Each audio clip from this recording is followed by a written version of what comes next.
Welcome to the Integrate This podcast. I'm Jeremy Mikla, joined as always by David Berner.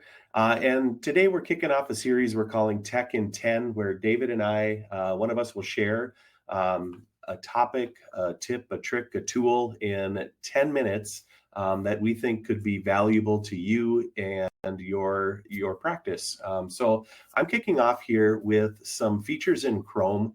Most of them are kind of new, but they're really helpful to be able to take a look at.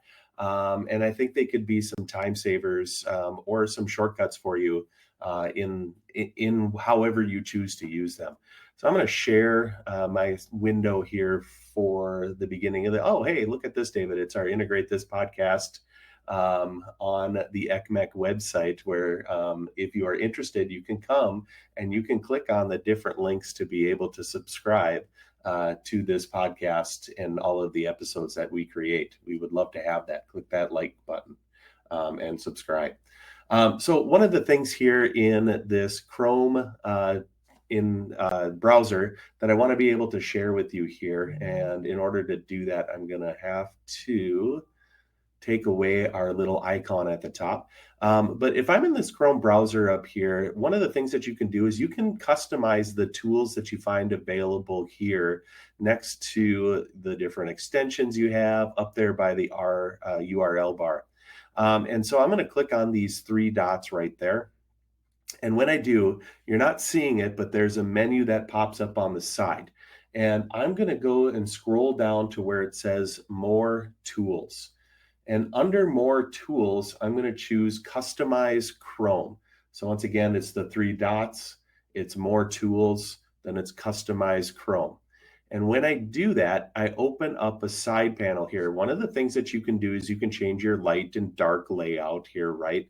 Or you can change the theme into one of these particular colors, or you can get creative using the eyedropper and making your own colors or choosing your own colors you would like to have. But I'm going to click on this area down here that says Toolbar. And so when you open up the toolbar, you're going to see that there's several different icons that you can toggle on and off that will appear then in this toolbar area up at the top of your Chrome window. I have a couple that are toggled on here to begin with. Like one of them that I have on here is a tab search. You can see that I have several tabs open on this page here, but that's even only one window. I've got like two other windows open at the same time. And what I could use the tab search to do is to be able to quickly find one of those that I'm looking for. And that's this icon that's appearing right up there. You could see my arrow circling that at the top of the screen. But if I decided I didn't want tab search to be in my toolbar, I can easily go and just toggle it off, and then it disappears.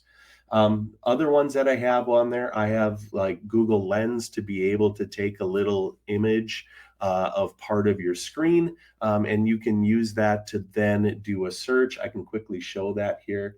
I'm going to click on this, and I'm going to search with Google Lens. And I'm going to tell it to search this right there as an image. And then in that side panel on the right-hand side, you can see some of the different places that it might take you to. So it's pretty cool that you're able to do that using Google Lens. But I'm going to go back here to where I was with the toolbar and just show you maybe a couple of other ones that you might be interested in having in there. I oftentimes download things, and just to be able to access the downloads could be pretty important.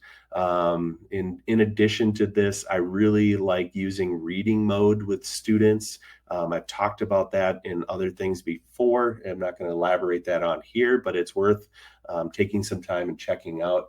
And then using the copy link icon. So if I happen to be on our page right here, and I was going to be wanting to, instead of going up to the URL and going and highlighting it all and hitting copy and then pasting it where I want, I can just go up now because I have that toggled on, and I can use this copy link shortcut that's right up here at the top of my screen.